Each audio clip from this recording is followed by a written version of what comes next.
Roberts chased the suspect up and over this fence through the backyard until police finally caught up with him. After days of searching, it's finally at the bottom of this ditch that police found the missing body. The hot tub was only open a few inches, but that was just enough for little Ethan to crawl up on this ledge and slip into this gap right here. The chief of police, Chris Burbank, just spoke, as well as Mayor Anderson, and they released the name of the victim. His name is Solomon Talovich.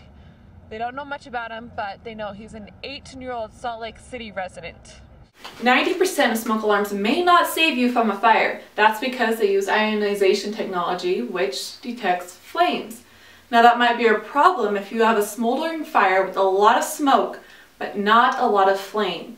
Experts encourage homeowners to get the new photoelectric detectors. The park will soon be turned into luxury homes like these ones just across the street. News reporter Brooke Harris attended the conference and joins us now live. Brooke, there are still a lot of unanswered questions. Yes, there are. However, we do know a little bit more about a hero and the shooter. 18-year-old Solomon Talovich lived with his mother and was enrolled in numerous Salt Lake City schools before withdrawing in November 2004. But police say if it wasn't for the heroic actions of one off-duty officer, this situation could have been worse. This is as tough as it gets in any community.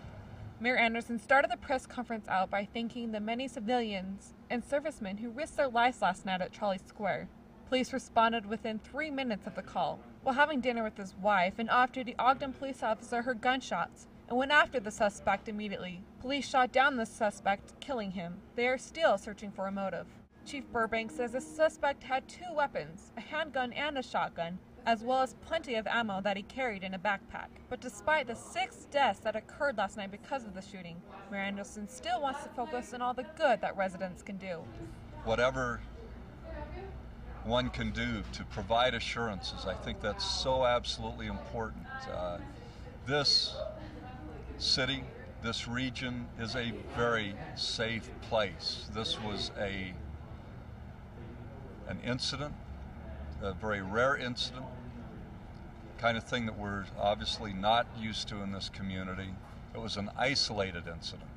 He reports that crime dropped 8% this year, the lowest it's been in 14 years. Trolley Square owner Tom Bard spoke, extending his condolences and discussing what's next for the many shops at Trolley Square. And Director of Mental Valley Health, Deborah Falvo, offered their services to victims who feel they need to talk to a professional about what happened. Now, the Ogden police officer, as well as the 4 Salt Lake City police officers. The lines are long for the Sundance film Mother Superior, and it's hard to imagine that a film like this had such humble beginnings. 19-year-old Alex Mack and 20-year-old Diana Montero made the documentary in high school for a class they were taking. They made the film at Spy Hut Productions, a non-profit after-school program that teaches multimedia arts to youth. Did you expect any of this at all? No, not at all. I just did it as a learning experience. I never expect it to get this much attention. The film documents cases where mothers have become addicted to methamphetamines. Right from the get-go, when she told me about her idea, I mean, I was like, that could be an incredible film, and that's how it turned out. Alex got the idea when she found out that her stepmom was using meth. This put Alex in a very tough situation. It was really hard with my family situation, and that I let that get to me. Spy Hop submitted it to a bunch of festivals, and so they submitted it to Sundance just to see if it would get in, and it did. Alex says that once she started looking, it wasn't very hard to find people willing to share their story. We started to find rehabs that would just hook us up with people who were really willing to share their stories and wanted to help other people by sharing their stories. It was eye-opening. Salt Lake City has the 3rd highest use of meth in the country. Residents thought this quiet neighborhood would never be sold, but the previous owner died and Arbor Development in Sandy plans to buy it. This leaves some residents very upset. It's a very aggressive, hostile group right now, and I think the reason why, well, I know the reason. We had to find out from the neighbors that live on the other side that this park was being sold. Nobody came to these people to tell them about it. It was all hearsay. Mobile home resident Curtis Fisher says it's a cheap shot by the owners.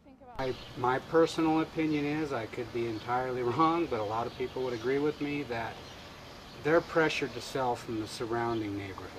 They've wanted this park out of here for years, ever since they started building these homes. Mayor Kelvin Colmore held a meeting last night discussing the park and the zoning options. The city concluded there isn't much they can do. We are trying to identify all the resources we can, and looking at resources in the community that are out there through the county or through different organizations, and through the developer. The developer has indicated an interest also to see if he can help with the relocation of these folks. Residents formed the Cottonwood Association to represent the people in the park.